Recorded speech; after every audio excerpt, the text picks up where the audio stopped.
Those of you on the line, we are conducting the meeting differently than we have in the past. Due to the current health conditions, we are allowing members to be on by telephone rather than in public. We have some people in public.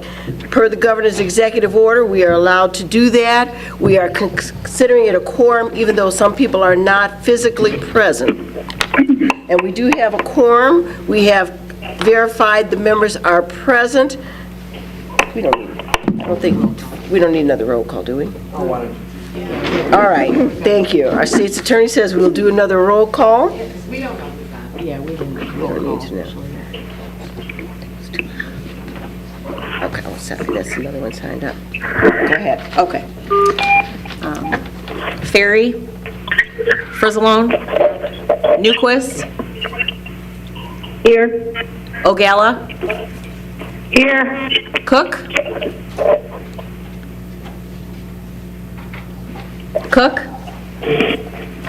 Here. Mustis, Here. Rice, Here. Tyson, Here. Harris, Here. Trainier, Here. Fritz, Oh, yes, how you doing? All right. Mueller, Here. Gould, Present by phone. Van Dyne, Present by person. Balich, Here. Brooks, Live and living person, here. Parker, Here. Ventura, Present by phone. Dollinger, Here. Markham, Berkowitz, Here. Cowan, Here. Tuminello, Here.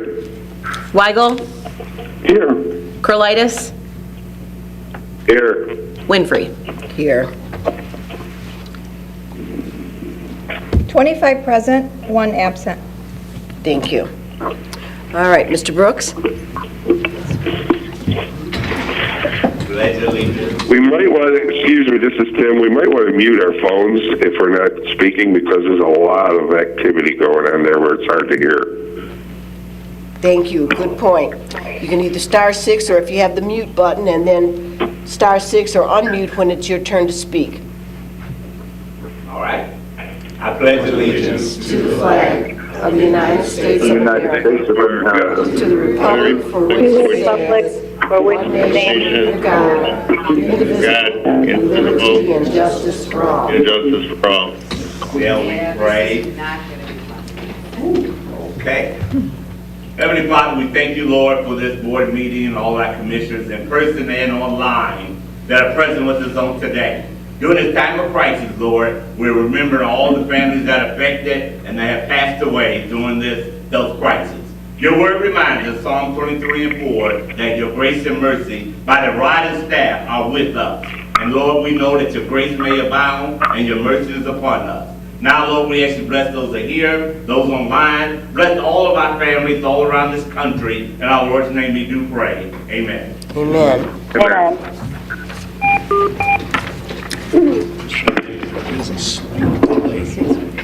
Okay.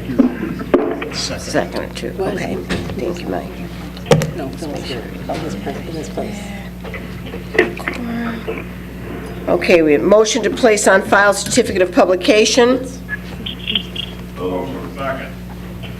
All in favor? Aye. Any opposed? Thank you. Move to. Do you want me to do the roll call now, the present? Either this one or the next one. Give me a roll call for approval of minutes. We gotta do that. Okay, thank you. So coming up with the approval of minutes, we will do a roll call vote again. So the Will County Board recess meeting of February 20th. And as we call your name, you can unmute and say Yes. yes. Thank you. Frizzalone, Newquist, Yes. Ogalla, Yes. Cook,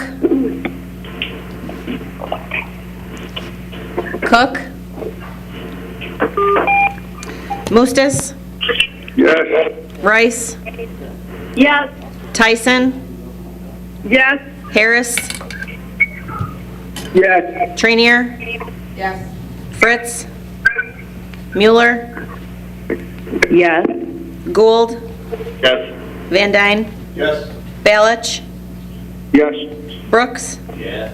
Parker, Yes. Ventura, Yes. Dallinger, Yes. Markham, Yes. Berkowitz, Yes. Cowan, Yes. Tumanello, Yes. Weigel, Yes. Crolitis, Yes. Winfrey. Yes, Okay. thank you. Cook is yes. I was disconnected. Sorry. Okay. Thank you. 25 affirmative. Thank you. Following this, we will go to, we will not do the roll call again on each of the motions following this. So the next one up is executive session meeting minutes from February 20th. All those in favor? Aye. Aye. So you still have a motion and a second. You still have a motion for previous roll call and second. Right. Yeah. Second. Previous roll call. Second. Okay. Thank you. All those in favor? Aye. Aye. Any opposed? Motion carries. Thank you. Madam Clerk? Where are we at here? Acknowledgement of the meeting. Okay, today, here we have County Clerk Lauren Staley Ferry and Treasurer Tim Brophy. And the media, we have Alex Ortiz from the Herald News. Okay. That's it. All right. Thank you.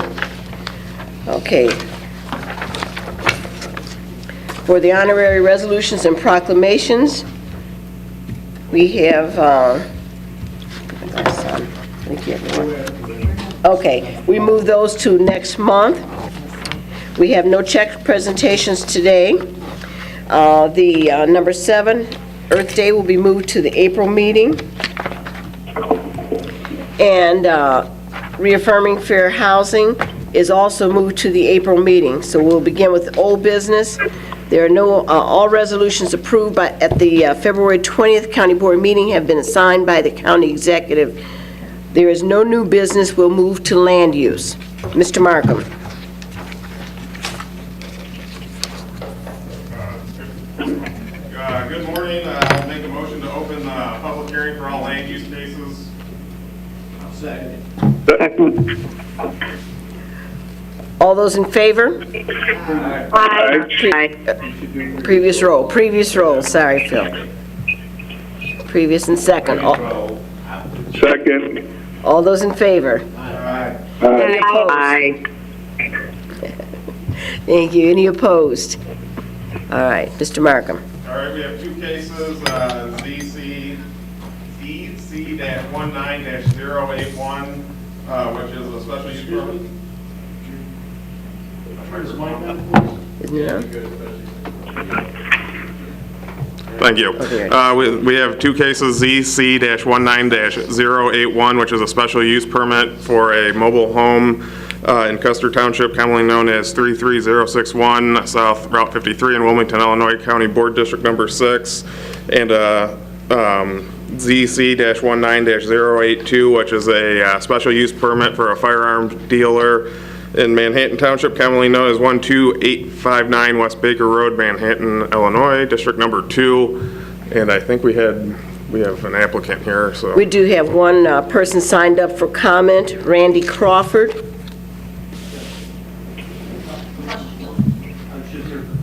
Questions So only. he's here for question Okay. only.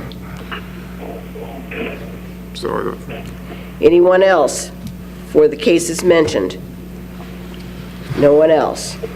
I'll make a motion to close the public hearing. Previous roll. Second. Okay, we have, all those in favor? Aye.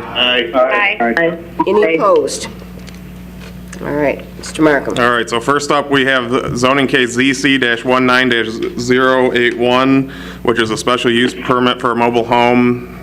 This is in Custer Township at 33061 South Route 53 in Wilmington, Illinois, County Board District Number 6. PZC voted to approve 6-0, and Land Use and Development voted 4-0 to approve, so I'll make a motion to approve. I'll second. Somebody do previous roll. Previous roll. Second. All those in favor? Aye. Any opposed? Next up, we have number 2, which is zoning case CC-19-08-2, which is a special use permit for a firearm dealer in Manhattan Township, commonly known as 12859 West Baker Road, Manhattan, Illinois, County Board District Number 2. PZC voted 6-0 to approve. Land Use and Development voted 4-0 to approve the special use permit for the firearms dealer, and I'll make a motion to approve. Motion by Mr. Markham, second by Ms. Fritz. Previous roll, Mr. Van Dyne, second by Ms. Trenier. All those in favor? Aye. Any opposed? That concludes land use. Our next meeting is April 14th. We'll see how the situation develops, but it's April 14th at 10:30. That concludes Thank you. land use. Thank you. Finance Committee, Mr. Harris. Good morning, everyone. Morning, Ken. Morning. Hi, Ken. How you doing? The first item we have is placing the monthly reports on file. We have 3 reports to place on file. The first report is a report from the Illinois Department of Revenue showing sales tax remitted to Will County for the month of December 2019 to be $1,841,248.80.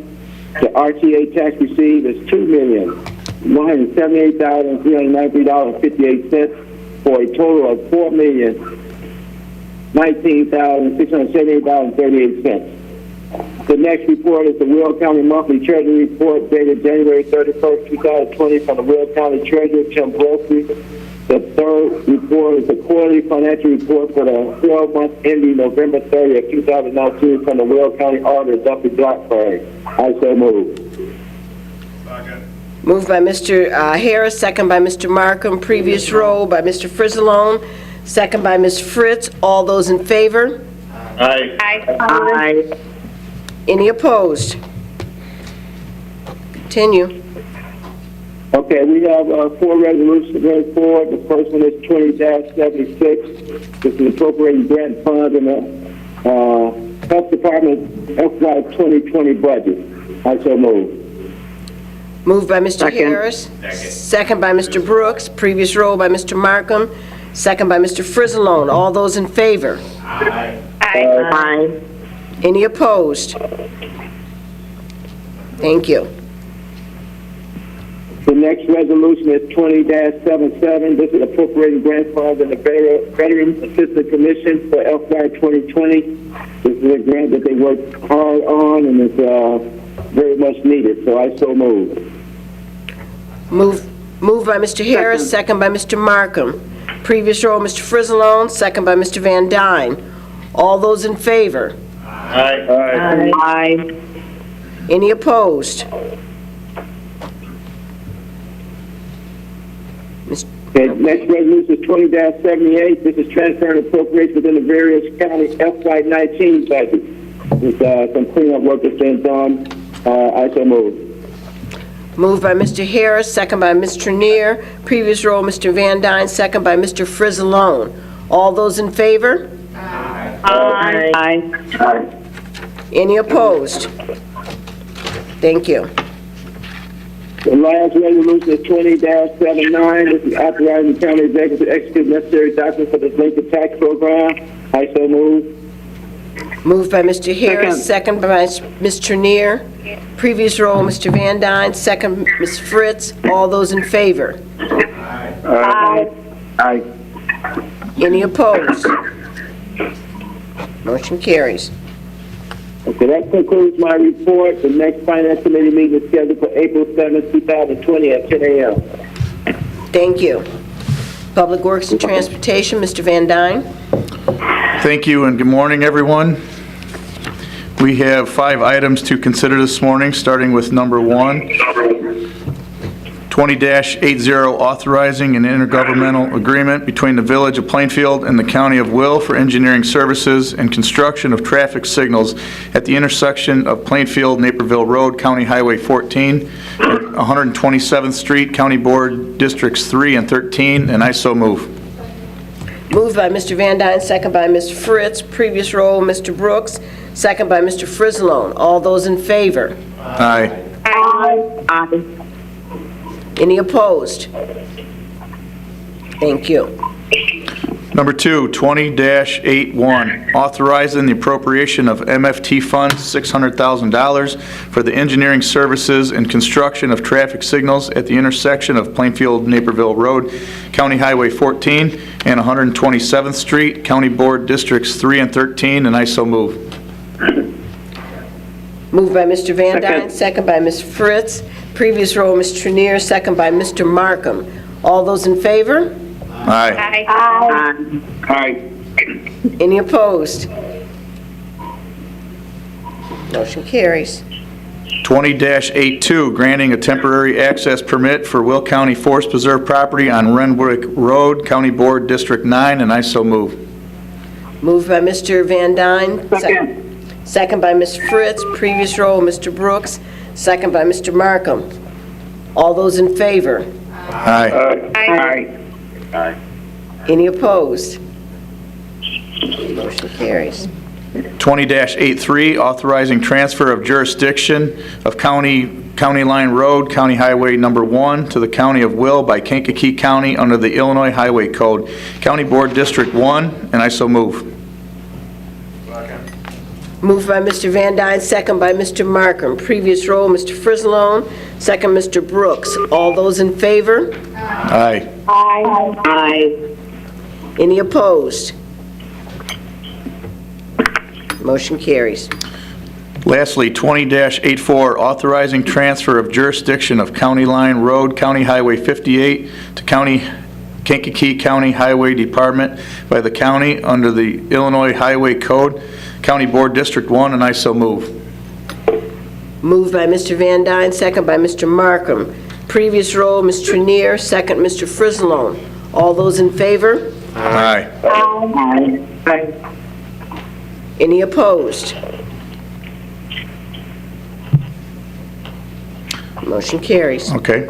The next Public Works and Transportation Committee meeting is scheduled for April 2nd, 2020 at 9 a.m., and that concludes the report. Thank you. Judicial Committee, Mr. Markham. Judicial has nothing. I'll just remind everybody of the expungement fair. Keep your eyes open for that. And our next meeting is scheduled for April 7th at 9 a.m. Thank you. Public Health and Safety, Mr. Gould. Morning, everyone. 3 resolutions this morning. First, 20-85, authorizing the county executive to execute indemnification agreement for the use of Frankfort Township Animal Control Facilities, and I move for approval. Moved by Mr. Gould, second by Ms. Fritz. Previous row, Ms. Trenier, second Mr. Van Dyne. All those in favor? Aye. Any opposed? Motion carries. Resolution 20-86, renewing a contract for housekeeping supplies at Sunny Hill Nursing Home. I move for approval. Second.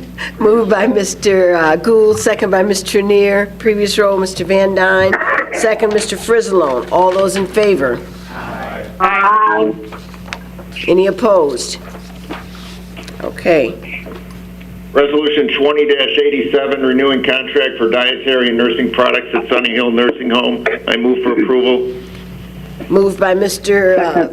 Gould, second by Ms. Trenier. Previous row, Mr. Markham, second by Mr. Brooks. All those in favor? Aye. Aye. Any opposed? Okay. Thank you. Madam Speaker, Yes. at the appropriate time, could you recognize Mrs. Olenek from the Health Department, please? Certainly, if she's on the line now, she may speak. I would yield. Thank you. Good morning, Ms. Sue. Is she with you, Don? I can hear. Go ahead. I don't hear Sue.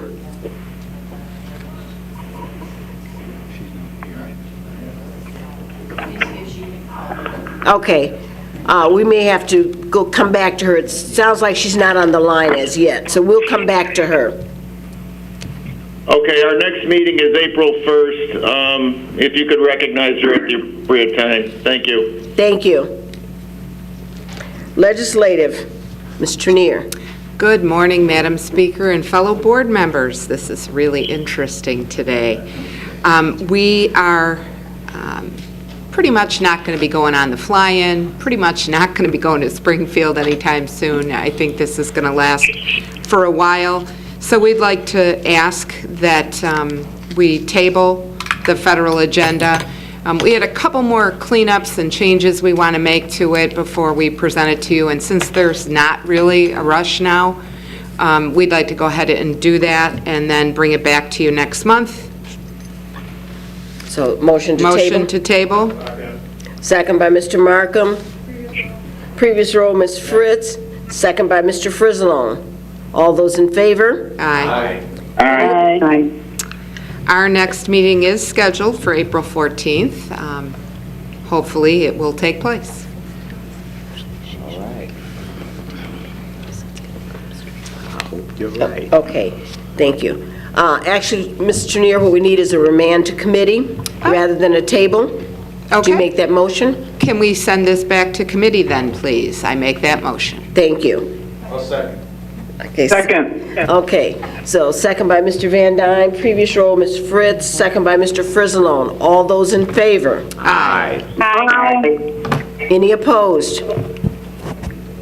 Thank you. And just FYI, we're not going to really be changing any of the content of the agenda or adding anything new. It really is just a language cleanup, so. Thank you. Mr. Brooks, capital improvements. Good morning, ladies and gentlemen. I do have a few resolutions. We didn't have updates lately, but I got a couple resolutions I had to bring before the board here and there. 20-89, authorizing operating agreement with the Quest Food Management Services for the dining management services at the Will County Courthouse, and I so move. Moved by Mr. Brooks, second by Mr. Van Dyne. Previous roll by Ms. Fritz, second by Mr. Frizzalone. All those in favor? Aye. Aye. Opposed? Motion carries. Mr. Brooks? 20-90, awarding contract to the Interior Investments for FF&E, Furniture and stuff, Judge Chambers for Courthouse, PB1, and I so move. Moved by Mr. Brooks, second by Ms. Fritz. Previous roll by Mr. Frizzalone, second by Mr. Van Dyne. All those in favor? Aye. Aye. Any opposed? Mr. Brooks? All right. 20-91, awarding contract to Midwest Office Interior for FF&E workstations/offices for Courthouse, PB12A, and I so move. Moved by Mr. Brooks, second by Mr. Markham. Previous roll, Ms. Trenier, second by Mr. Van Dyne. All those in favor? Aye. Aye. Any opposed? Down as an abstention on that? Thank you. You got that? Okay. Okay. Am I ready to go? All right. 20-92, awarding contract for interior for business for FF&E, primary furniture package for courthouse, BP12B, as in boy. All right. And I so move. Moved by Mr. Brooks, second by Ms. Fritz. Previous roll, Mr. Van Dyne, second by Mr. Markham. All those in favor? Aye. Aye. Any opposed? All right. 20-93, awarding contract for Bradford Systems for FF&E storage auxiliary courthouse, BP12C, and I so move. Moved by, excuse me, not to worry. Okay, all right. Moved by Stay Mr. there. Brooks, second by Mr. Markham. Previous roll, Ms. Trenier, second by Mr. Frizzalone. All those in favor? Aye. Any opposed? Thank you. Okay. And lastly, 20-94, authorizing funding for the procurement, executive, and jury seating, BP-1A, by the 12th Judicial Circuit Court for the Will County Courthouse, and I so move. Thank you, Betsy. Moved by Mr. Brooks, second by Ms. Fritz. Previous roll, Mr. Frizzalone, second by Ms. Trenier. All those in favor? Aye. Opposed? Motion carries. Thank you. All right, and finally, my next capital improvement committee is scheduled for April 7, 11 a.m., tentatively scheduled for the 7th. That's my report. Thank you very much. Thank you. Thank you. Executive Committee, Mr. Frizzalone. Thank you, Speaker. First up, we need to open a public hearing for amending the code ordinance, and I so move. Motion by Mr. Frizzalone, second by Mr. Markham. Previous roll, Ms. Fritz, second by Mr. Van Dyne. Roll call, please. We can do it? Okay, thank you. All those in favor? Aye. Any opposed? Thank you. Mr. Frizzalone. Do we have anybody who wants to speak in the public hearing? Anybody speaking on, this would be for the Guzman license? No one? Okay. All right, I make a motion to close the public hearing. Second. Thank you. Motion by Mr. Frizzalone, second by Mr. Brooks. Previous roll by Ms. Trenier, second by Ms. Fritz. All those in favor? Any opposed? Thank you. Okay, so first up, we have 20-95, amending the liquor control ordinance, increasing the Class AG license as requested by Margarita Guzman, doing business as Rancho Los Guzman, and I so move. Moved by Mr. Frizzalone, second by Mr. Brooks. Previous roll, Ms. Fritz, second by Ms. Trenier. All those in favor? Aye. Any opposed? Thank you. Next is 20-96, authorizing funding for contingency items for the Will County Joliet Intermodal Transportation Master Plan, and I so move. Moved by Mr. Frizzalone, second by Mr. Van Dyne. Previous roll. I have a comment I would like to make about this. Is discussion available? Okay. Identify, please. This is Rachel. This master plan is using the RTA funds, which, although I am definitely in favor of moving forward with this study, I do want to point out that in the past, I have talked, or I've asked multiple times that we look at using our RTA funds, maybe moving over to more public transportation, and so it does not look like that is identified in this particular study. So I would like to suggest in the future that when we are going to be budgeting RTA funds, that we do consider them for public transportation, and it would be nice if we had a presentation of options of what we could be using with our RTA funds, since we now have the motor fuel increase in taxes. So while I will be voting yes for this, I am concerned that, if we continue to have projects like this where the RTA fund is used not for public transportation, in the future my votes may be no. Thank you. Just for the edification of all members on the line and in person, the May meeting is scheduled for an update on RTA funds and what their uses can be.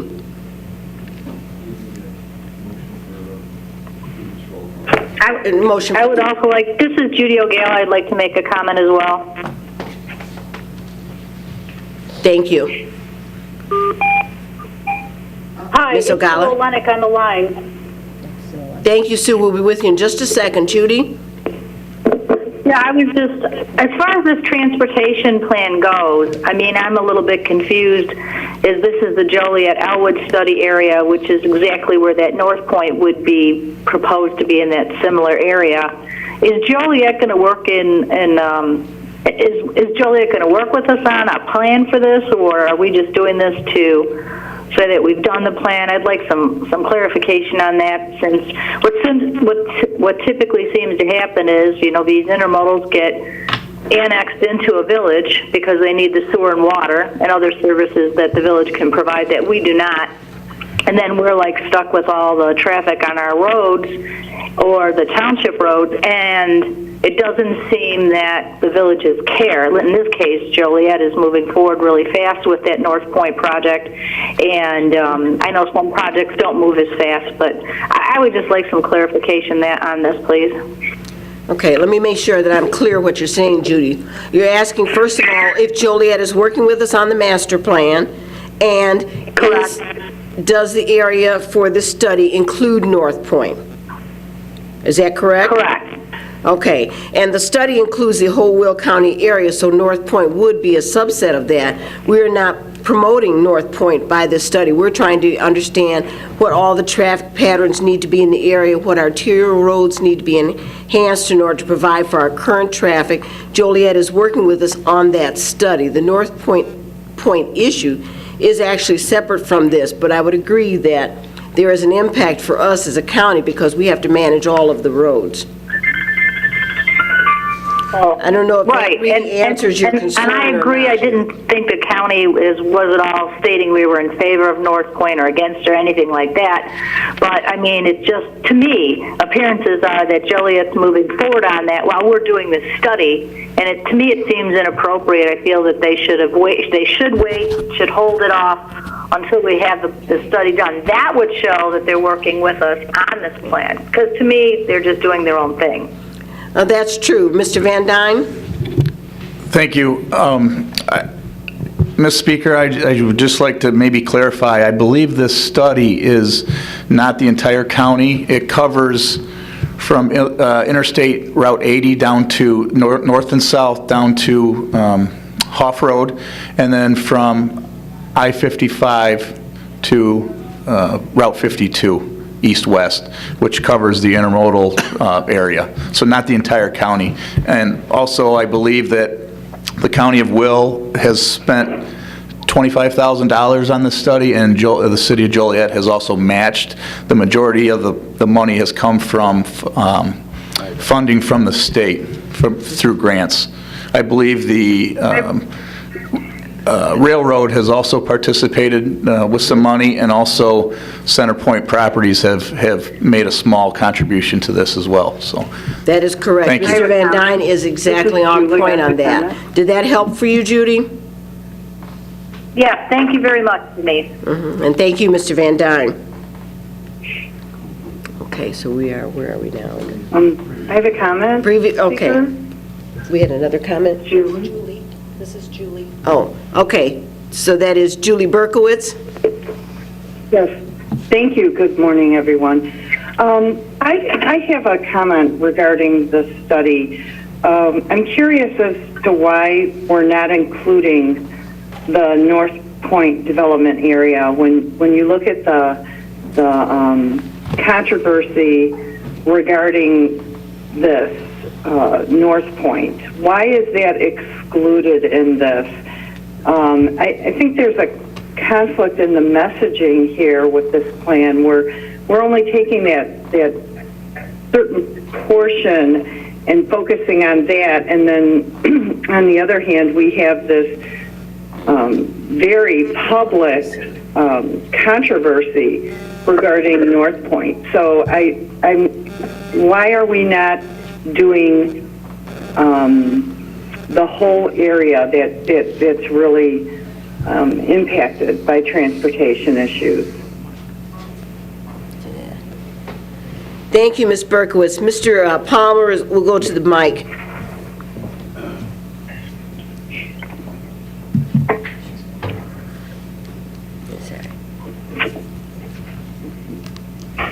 Good morning, everybody.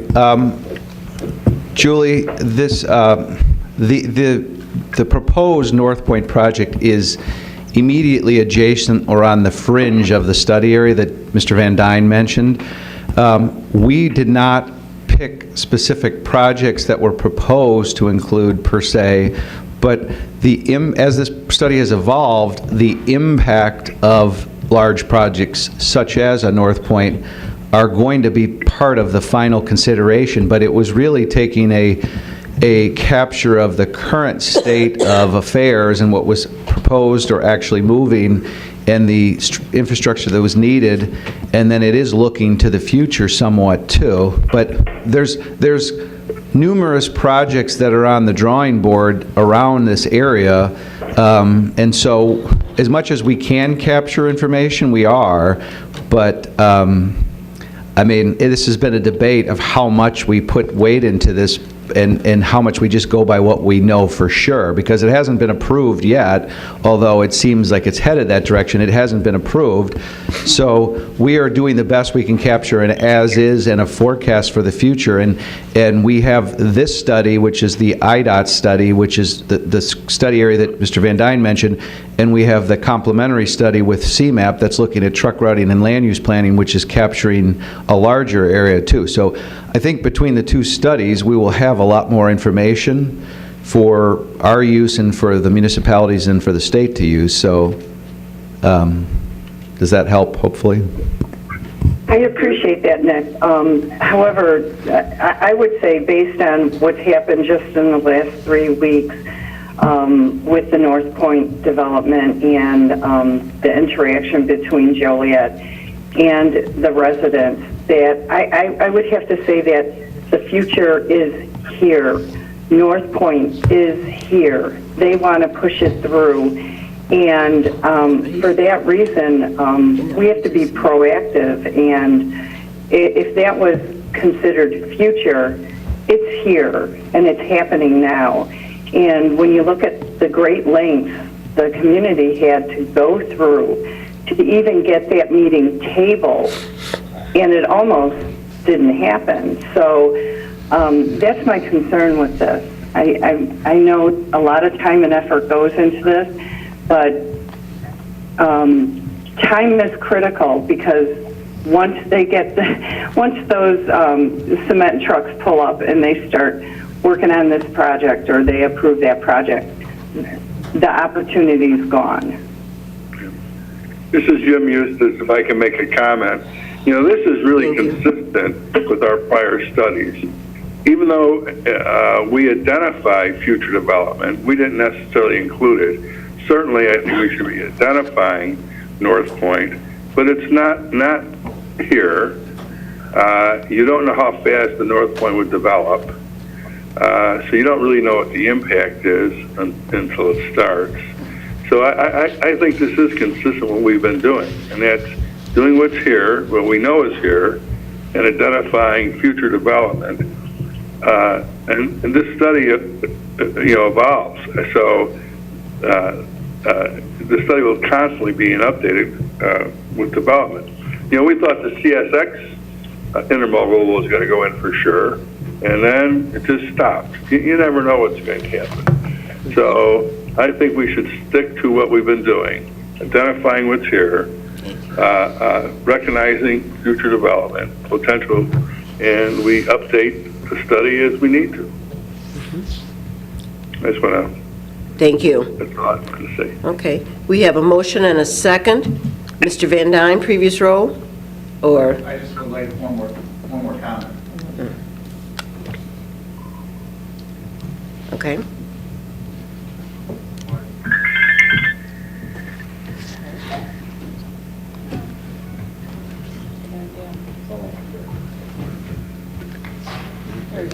Well, thank you. Just to be clear, I believe this study contains 3 scenarios. One being the current situation that we have in this area with the current amount of traffic. Number 2 would be if all the warehousing and all the buildings were 100% occupied, would be the second part of this study. And then number 3, if a big project such as North Point were to develop, that would also be covered on this particular study. So there are 3 scenarios being considered, just for clarification. Thank you. Would you also, previous row? Previous row. Second by Mr. Markham. All those in favor? Aye. Aye. Opposed? Mr. Frislow. Okay, we have 20-97, authorizing an agreement with Direct Energy to provide natural gas to county government facilities, and I so move. Moved by Mr. Frizzalone, second by Mr. Van Dyne. Previous roll, Ms. Trenier, second by Ms. Fritz. All those in favor? Aye. Any opposed? Thank you. Next up is 20-98, authorizing a professional service contract with SCS Energy for the Prairie View Landfill Gas Upgrading EPC System Build, and I so move. Moved by Mr. Frizzalone, second by Mr. Markham. Previous roll by Mr. Van Dyne, second by Ms. Trenier. All those in favor? Aye. Any opposed? Thank you. Next up is 20-99, awarding bid for the data center CRAC unit at the County Board Building, and I so move. Second. Moved by Mr. Frizzalone, second by Mr. Brooks. Previous roll by Ms. Trenier, second by Mr. Van Dyne. All those in favor? Any opposed? Okay. Mr. Frizzalone, I'm going to pause. Sue Olenek is on the line, so we're going to hear from her next. Hi, good morning, thank you. Hello? Yep. Yes, we hear you, Sue.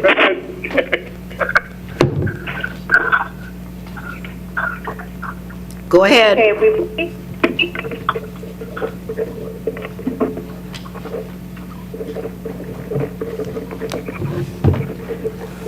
We're getting some feedback. I don't know what's happening on that side. Should I just go ahead and speak? Please. Yes. Okay. All right. So, as you can imagine, the situation here is as fluid as it gets. We just received a few minutes ago a 6-page document of additional guidance from IDPH. I know I've been getting some requests from county board members, from different people.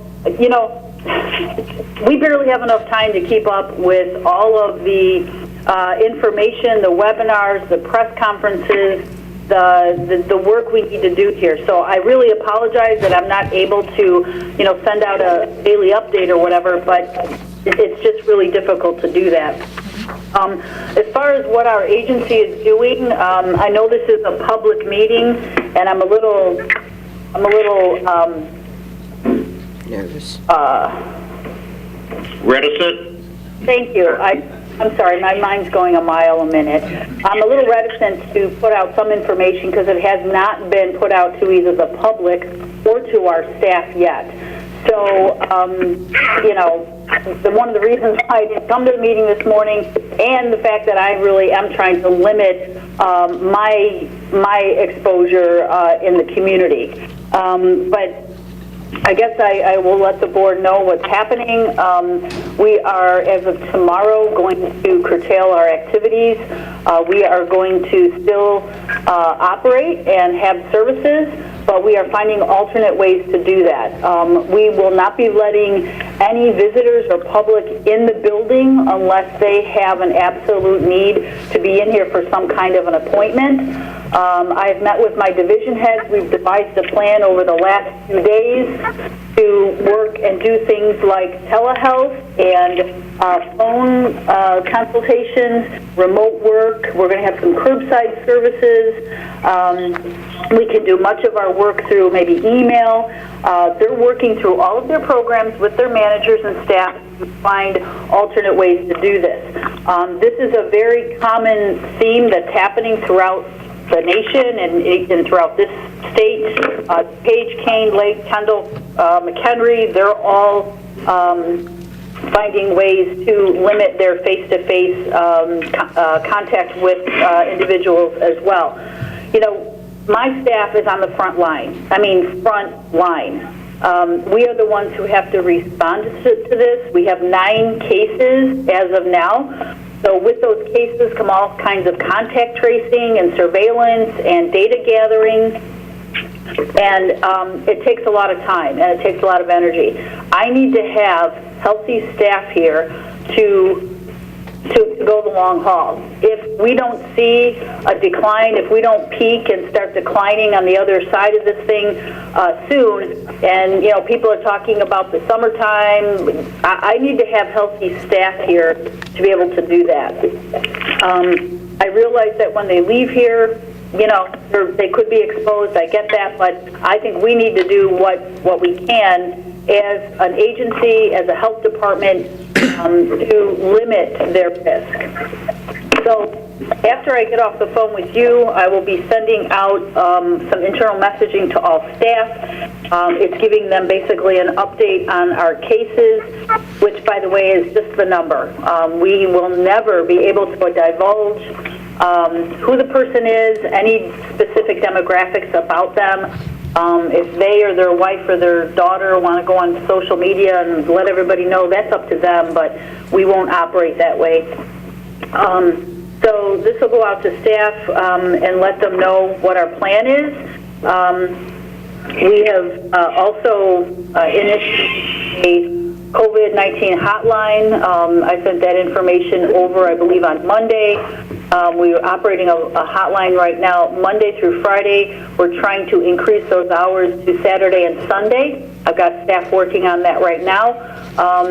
Yesterday we received day before yesterday, we received 269 calls. So it is working and it's effective. We've also enhanced our website and our social media. Any of the updates, any of the additional guidance that is out there for the public, we make reference to that, and we also continually make reference for you and everybody else. For these updates, go to cdc.gov and dphillinois.gov. Get updates there. The governor, of course, holds a press conference every day at 2:30, but he's been late lately, so between 2:30 and 3. We're on webinars and calls with IDPH daily. We're deploying staff from some outside external positions, like some of our sanitarians who go out in the field all day. We're going to bring them back in the building, going to find other duties for them to do. If staff aren't comfortable being here, they can take vacation time. If they are sick, they should be home. They can take sick time. We're trying to make full utilization of all staff. I know we're in a bargaining unit environment. If we ask them to do something that's outside their regular essential job functions, and they're not willing to do it, then I guess we'll deal with that. But so far, everybody's really, pitched in and have been doing what we've been asking them to do. At this point, our business hours will remain the same. Community Health Center is a little bit different. They are going to be continuing to see patients. They have to. We have patients. We've been telling people in the community, go see your provider. Well, we have providers and we have patients in the community. However, Dr. Bird, our CMO, and Mary Maragos, our CEO, have come up with a plan to, restrict activity and restrict how many people are coming in the building. We're not accepting any walk-ins. They need to make an appointment, even if that appointment is from their car in the parking lot. The doors will not be open to the public. We have a guard there like we always do. Somebody comes to the door and they don't have an appointment, they're going to be asked to make an appointment. And we need to do that so that we know who's coming through the door with what symptoms. I don't know.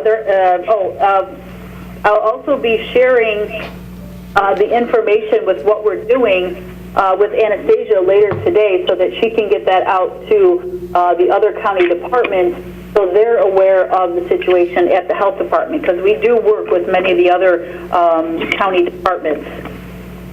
Of course, this goes without saying, we have our emergency operations center in place. However, it's not like the usual form. We're not all downstairs in our EOC at our assigned desks in our positions at EEOC because we're trying to increase our social distancing. So we're doing this virtually. This isn't like a tornado or some other emergency where something happens and then you pick up the pieces and you move forward and you make progress. It's not like that. It's a moving target and it's getting worse. So we're being very creative. We're trying our best to address it fully, but taking into consideration the situation itself.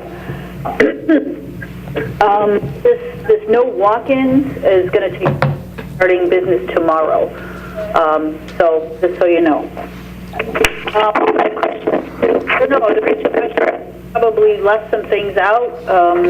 We did receive a shipment of PPE that we requested 2 weeks ago. It wasn't much, and that's becoming a problem because now we're having agencies like long-term care facilities coming to us. I've got another FQHC in the community. They're coming to us asking for PPE, and that's the guidance that they've been given through IDPH, but we're not even getting what we're requesting. So this whole PPE thing is getting to be serious. There's a real shortage that's going to take place. We're okay for right now, but that's just another reason for us to limit the people walking in the building. We still plan to go forward with our move. Our IT team is actually moving in this weekend and Monday. There's a lot of things that are lined up for after our move. What has to happen to the building and the parking. And I talked to my leadership team early in the week, and we can do this. We're going to do this. With staff not going out in the field, with people not coming in the building, there's going to be some opportunity here for staff to, finish the packing and get ready for the move. We needed that building for a reason, and we appreciate what you did for us. We need to be in an efficient building, and so we are planning, as long as Joel tells us that, there's going to be no work stoppages and we're not affected from any external sources, we want to still do the move. So, I don't know, do you have any questions? I know that's yeah, good question. Judy O'Dell, I have a question. Hi, Judy. Hey, I've got a couple questions. Basically one. What is a PPE? You mentioned that. I don't know what that means. Oh, personal protective equipment. That would be like gloves, masks, gowns, that sort of thing. Face shields. Oh, okay. And then I want to make a comment. I want to thank you guys for doing all that. I know it's got to be crazy. And also, please let us know, as county board members, what we can do.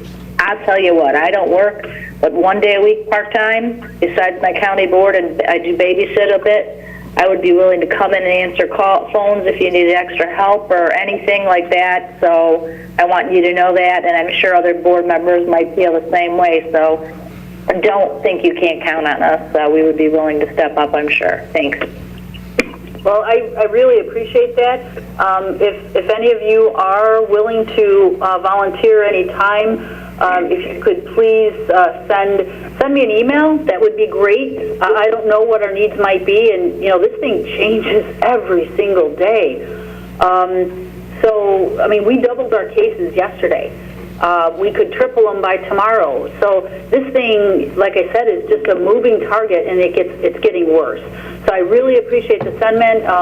I know I have your support, and thank you very, very much. Thank you for that update, Sue. Are there any other questions on the line? Sue, I have a question. This is Annette Parker. Now that it's hit Will County, questions I've been getting are, if names aren't being released, and I understand why, or where they were, how will people know if they've been in contact with anyone? Well, because, in the early stages, if somebody was a positive case, then they would be in the contact tracing. In other words, okay, so Joe Schmo is a positive case, and our staff would talk with them and say, okay, well, where did you go and what did you do? and then they would come up with a list of, 200 people that this person may have come in contact with. And then they would contact those people and say, okay, you may have been, in contact with this person, and then they would follow that whole contact tracing thing. Well, because we have what's called now community-wide transmission. In other words, it's everywhere. It's everywhere. Our epidemiology team is, with guidance from the state, of course, this is what we're doing. They're no longer going and contacting 200 people. It's basically limited to, okay, who do you live with and who do you work with? Because those are the people that they're most in contact with. You don't know. I mean, you can go out in the community right now, and you absolutely do not know who has it. People, if they should do what the governor's asking them to do. Stay home if you can, and that's another reason why. I mean, our traffic here has been cut in half at least. Stay home if you can. Self-monitor. Take your temperature a couple times a day. Morning, noon, and night. If you're feeling symptoms, call your doctor. Everybody that's got a sore throat, everybody that might have a little bit of a cough, absolutely does not mean that you have COVID-19. You could have a cold, you could have influenza A or B. People need to self-monitor. When it gets to the point where you're having shortness of breath, you are your fever's not going away, that's when you need to contact your provider and let them know what's going on. Okay, thank you, Jeremy. Welcome. I have a question. Can you hear me? Oh, I can't hear you. It's all breaking up. Can you hear me now? Yeah. Hello. Okay, so this is Rachel. I have two questions, and I want to thank you and your staff for, doing the hard work and, potentially exposing yourself. So thank you guys so much. The 9 cases that you mentioned, do we know what areas of the county generally? We're speaking I know there was some in Romeoville. Yes. Yeah, we do know.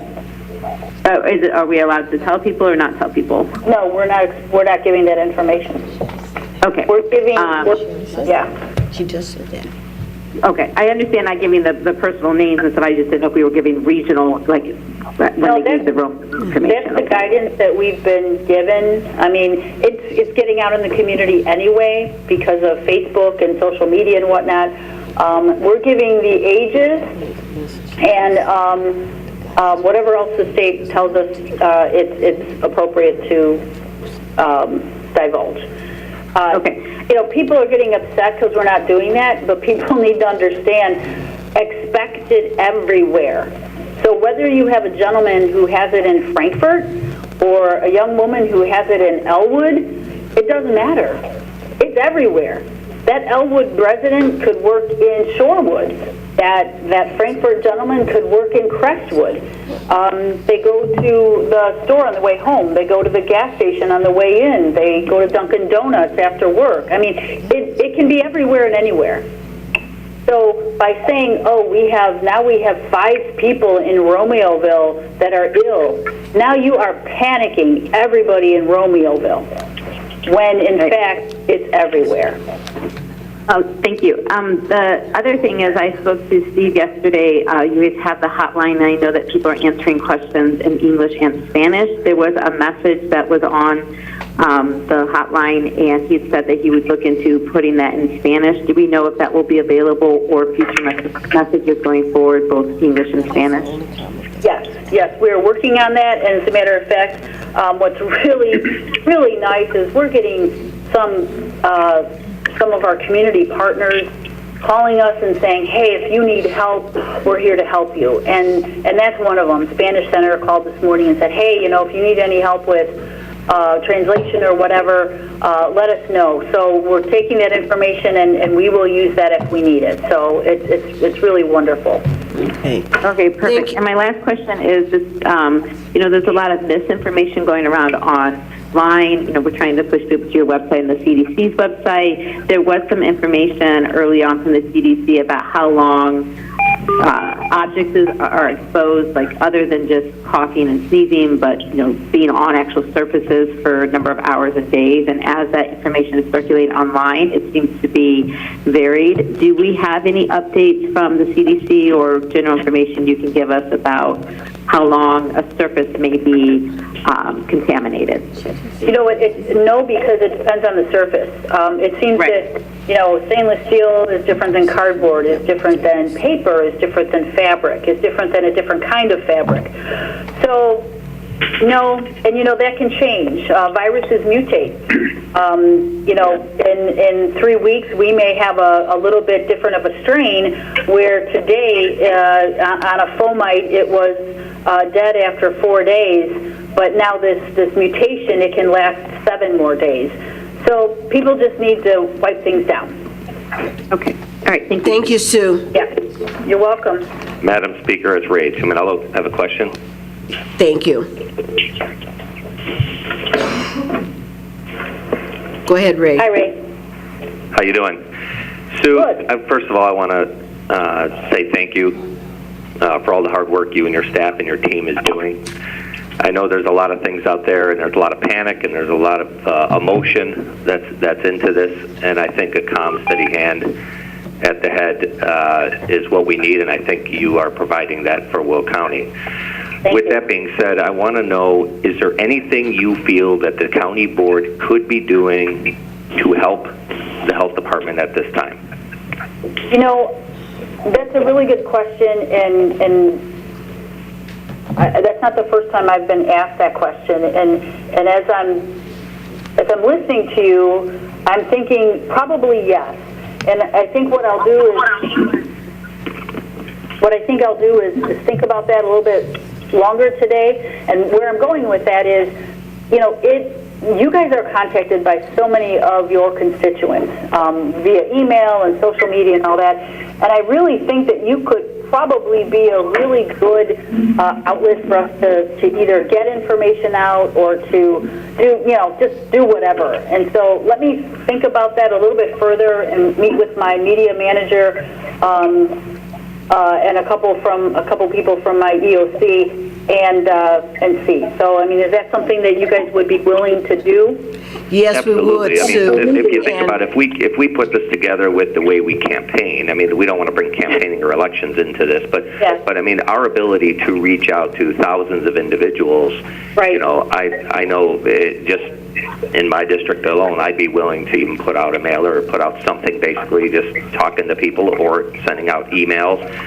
Just think about it. If there's something that we could do to calm the public's fears, to make them realize that we are going to get through this, I think we should be more than happy to do it. Yeah, and So if later on, if you decide on something you want to have put out, if you just send it over to the county board office, we'll arrange for all the members to get that so they can push it out to their personal pages, their constituencies, so that people all get the consistent message. Yes, I appreciate that. And, I have to tell you, it's going to be probably just some very simple guidance, some very general information of, we're not going to start talking clinical things or everything, because that stuff changes so quickly. We've been monitoring social media, of course, and, we're getting a lot of people that are, you never do enough. You never reach out to enough people. You never satisfy everybody. I've been doing this long enough. I've been through H1N1, gave out $25,000 shots to the community. 25,000 shots to the community. I've been through Ebola. Every single one of these things, your report card says you never did enough. But that's okay. I mean, you do. People don't understand the inner workings, and they don't understand the things you have to do behind the scenes to make something happen. But I appreciate it, and I will probably be getting something out to County Board office later today or tomorrow. Thank you, Sue. We have one last question. Jackie? Sure.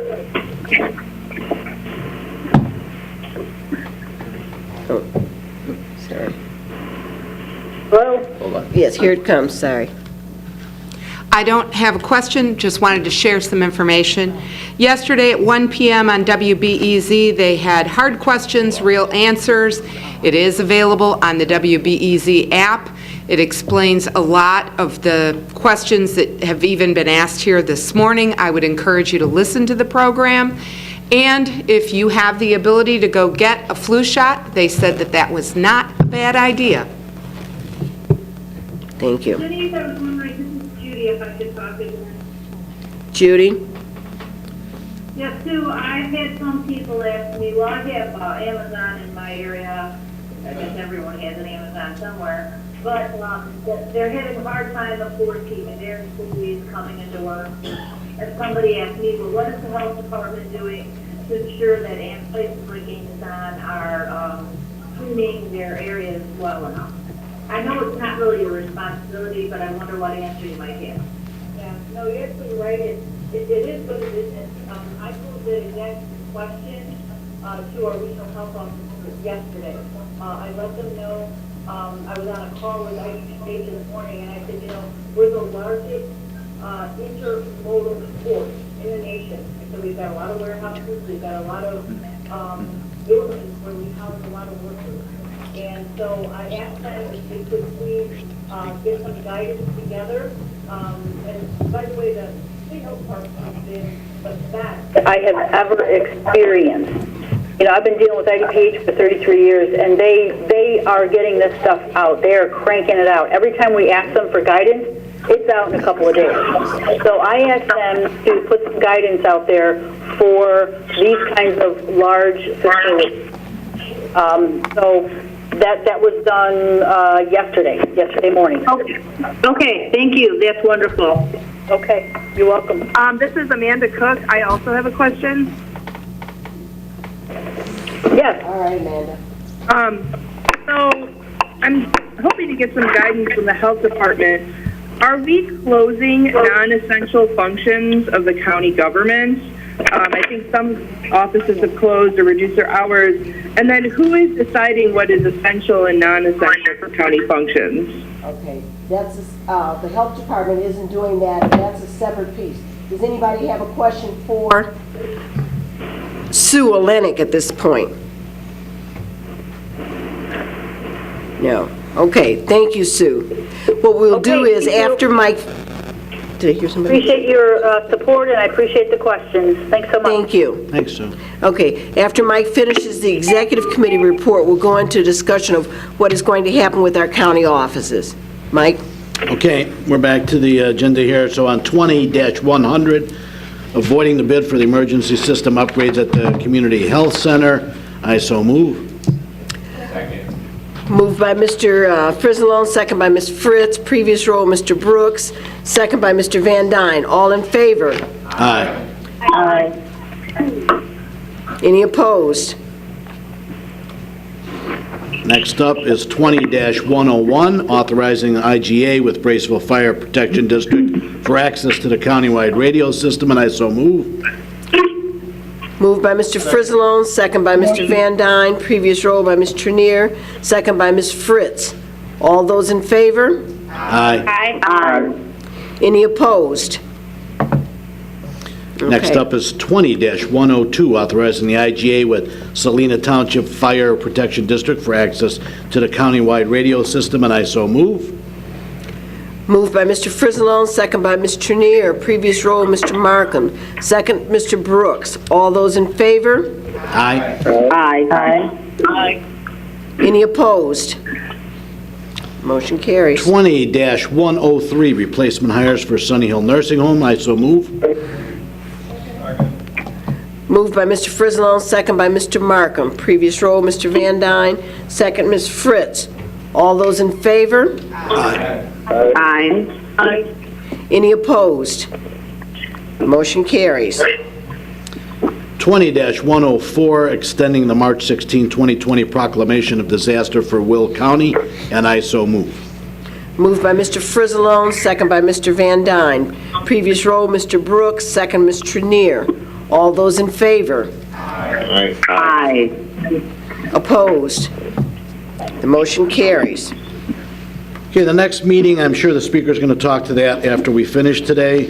We also have appointments by the county executive. We have one appointment, and I so move. Moved by Mr. Frizzalone, second by Mr. Brooks. Previous roll, Ms. Trenier, second Mr. Van Dyne. All those in favor? Aye. Aye. Any opposed? Okay. Thank you. Thank you. As to the next meetings, we are canceling the next meetings of this board until the Executive Committee on April 9th at this point. On April 9th, we will meet here in the larger room or by telephone as you choose, and we will hear all committees through that meeting at that time. The only one that will not be a part of that meeting is land use, which falls after that, and legislative. Other than that, all committees on April 9th through the Executive Committee. We encourage people to be online or present to have read completely beforehand so that we can do it all as one thing. Obviously, as conditions change, that may change. So we will keep you notified through the hotline, through the emails to know if there's any shifting of that. But right now, that is the plan. As far as essential personnel, each department is responsible for managing as it sees fit based on its operation, who it has in the building, who it does not. We are encouraging departments to do as much as they can, either from home or by phone. For those departments that have public interface, we are encouraging people to call first to make sure that your question can be handled by phone or through guided web, as opposed to being in person.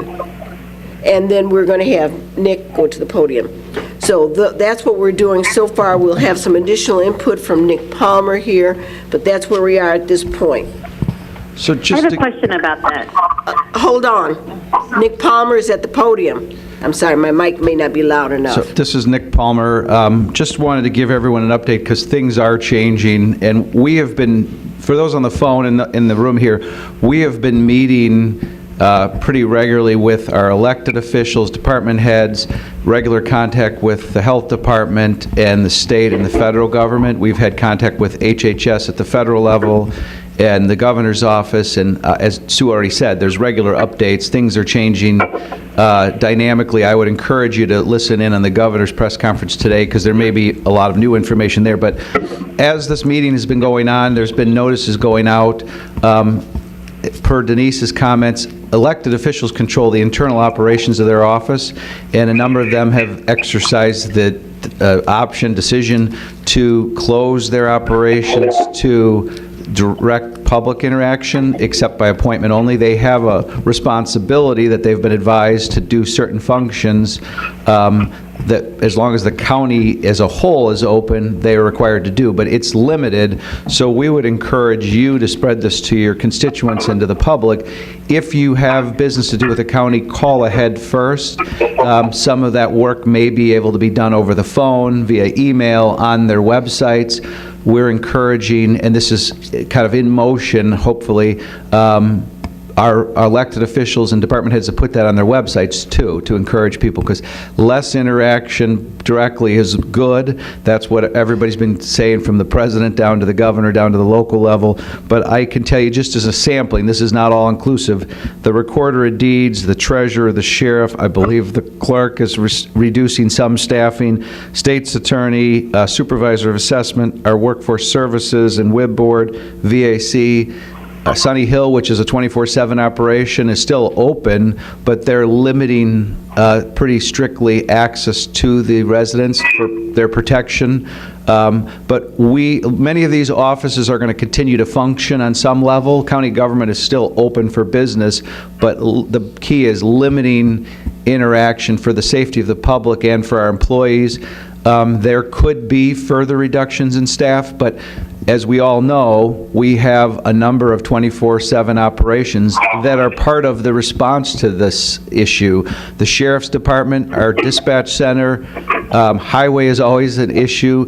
If there's problems, Harold Damron, who's our emergency management director, has advised us. We have plenty of drills that we do for different scenarios. This is a little bit unique, but if we needed to, we could activate our EOC. The other piece of information, if you haven't already heard, the county executive did sign an emergency declaration, which is not an end-all be-all. It's a starting point, but that does, in some cases, allow us to access funds should they be available from the federal government or the state government, and it sends the message that we are taking this very seriously, as we have from the start. But number of offices are limiting operations, so we would again encourage people, call first if you need to do something with county government. It'll save you a trip and hopefully limit your exposure to others that may have issues. And we're monitoring with the state. The state may recommend further restrictions. A number of communities are doing that now, so stay tuned is what I would say. So thank you. Thank you, Nick. Now, is there a question? Yeah, so this is Rachel. I have a couple questions. Can you hear me? Yes. Okay, the first question I have, or the first two are actually for the clerk in response to what Nick had said about only having certain operations as needed. DuPage County had put out that they are delaying their results, specifically some of the mail-in ballots, and I was wondering, is Will County planning to do that, and how many ballots do they still have there uncounted?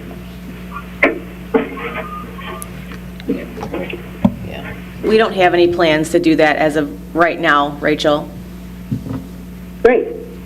Do you know how many, I know you guys did a pre-count on the 15th, do you know how many more you have to do from the 16th and 17th? I can't hear you. We're still receiving mail-in ballots. We're still processing them. We have the provisional count scheduled for the 31st. Do you have or you can email me later, Lauren, if that's better. Yeah, we can. Or the board, an estimated count of what is still maybe withstanding, and then if there are any delays, I guess just keep us up to date. That would be great. And then I have a question for Speaker Winfrey. You had said that all of our committee meetings would be going through you, so I wanted to first confirm that since each of the chairs had given their next meeting dates. And then if that is true, that all of committees will be heard through executive, will members of those committees be given equal voice or opportunity to speak on that during executive, since we don't get a vote in executive, even though I'm a part of several of those committees? At the April 9th meeting, all the committees will be heard, and each committee will be heard in its entirety as if it were a committee meeting. So in that respect, yes, people will have the chance to say, I have a comment, or I have a question, or whatever needs to happen. Was that your question? So it won't be necessarily an executive meeting. We will just all be doing our committee meetings through there, but we will vote as committee members at that meeting. Is that correct? Yes. Okay, thank you very much. Other questions? I have a comment to make. This is Ken Harris. Yes. We all should have received an email from the Forest Preserve from Ralph that outlines what we're currently doing. But as Nick just stated, it's going to change, and we're pretty much following what the CDC and all other direction that's coming out from the state, federal, and local. So if you guys got any questions, let me know or let Ralph know. But you should have all received the email about the last few days. Thank you. Anything else? Any other comments? We have no public present. Any comments from the public? Comments from the public? Comments from the public. Okay. Any announcements? Mike?